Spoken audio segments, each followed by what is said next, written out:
name is Calvin Robb, and myself, along with Megan Perkins and Tyler Neal, are working for 8’s on Team Xylem to develop an automatic plant watering device.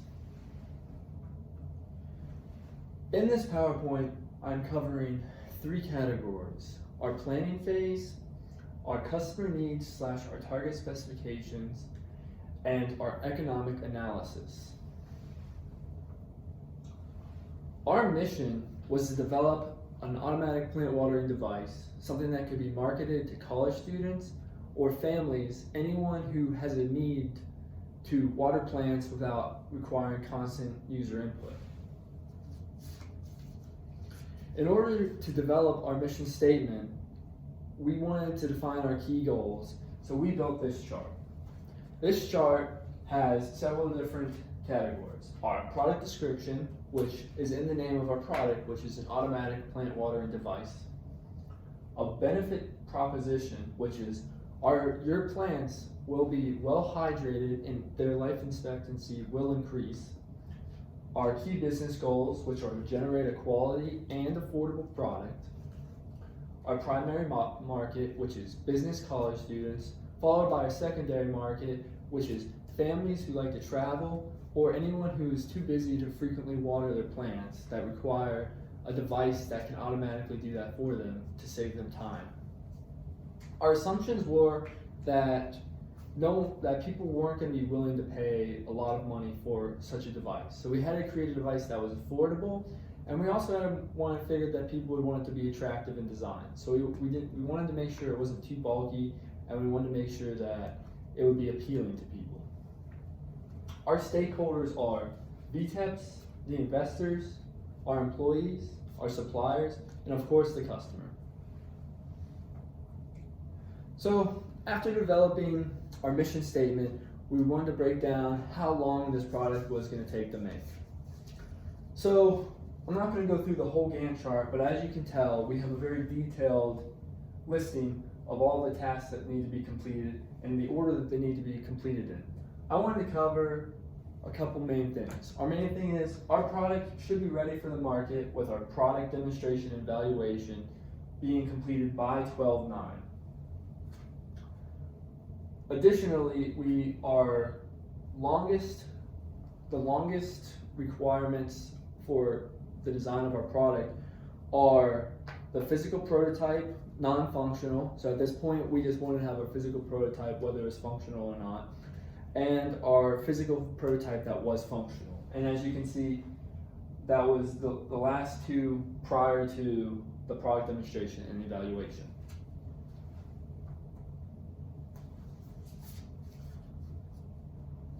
So then we got on and we started developing our customer profile. Our targeted customer was given by 8’s. They wanted us to design a product that could be sold to college students our age and something that would appeal to them. So we based our customer profile based off of the customer target that they gave us. So in our customer profile, we looked at the average Virginia Tech student. And since we are all Virginia Tech students, we looked at all of our friends around us, we looked at ourselves, we decided, hey, like these are characteristics that fit the majority of college students, so let's put it into our profile. So some of the stats and characteristics that we put into our profile are they're 18 to 24-year-old students pursuing higher education, they study a lot, they're busy, they're intelligent, they're motivated, they're busy. As I said before, they have to balance social and academic life.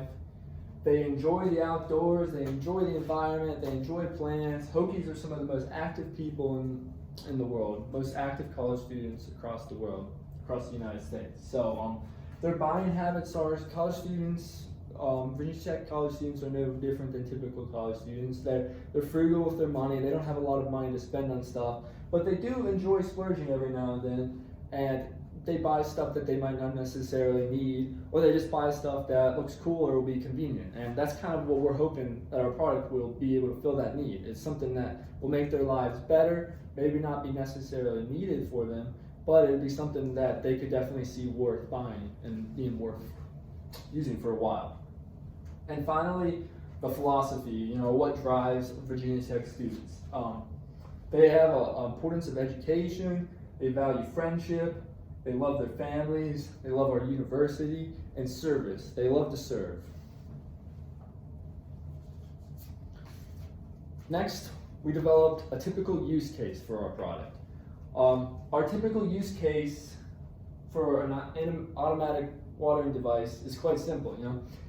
The customer will purchase it, they'll research what their plant needs, what moisture levels they need. They'll set up their moisture sensor in their plant, they'll set up the watering device so that it's able to release water into the plant, ideally where the roots are, and then they'll fill it up and they'll just leave it. And that'll be the basic flow. And they can leave it for when they go traveling, they can leave it basically whenever, if they just want to have it sitting during the week so that because they constantly forget to water their plants, they can do that. Or if they're traveling, they can decide which plants require the most water, and they can decide to put the device in those plants so that they're staying well hydrated and they're not killing them. So I covered basically our alternative flow 1 and 2 just there. Sorry, my phone just went into low power mode. I covered our flow 1 and 2 just now. The post condition would be that our plants are well hydrated, and our business rules is basically this device can cover a large variety of plants. There's really no limit to what it can cover other than they can't require too much water. So then we derived customer needs from statements that the customer made. So I'm just going to go through and cover a few of them. I'm going to just talk about our interpreted needs based off what they said. Based off of what they gave us, we decided that the product needed to be easy to use, easy to refill, quiet, inexpensive, have a small size, attractive in design, effective at maintaining correct hydration levels, need to be durable, and have a large enough capacity to last several days. Based off of their needs, we put it into a quality function deployment. We put in this chart. We gave it numerical values so that we could evaluate it, give it percentages. And what we determined from this was that water capacity along with value were the two most important to our customers. And the least important attribute to our customer was ambient noise. They didn't really care how loud our product was.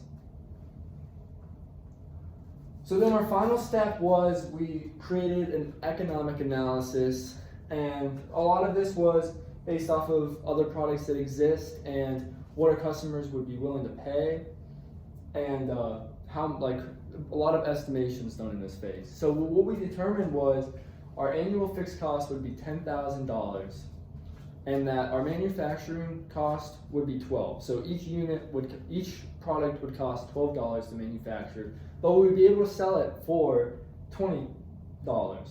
So we'd be able to make a decent margin there. And based off of our analysis, we determined that we'd be able to break even at 1,250 units. So that's not a significant number of units. After 1,250 units, every unit sold would be generating a profit. So this can be a very profitable investment with a high rate of return.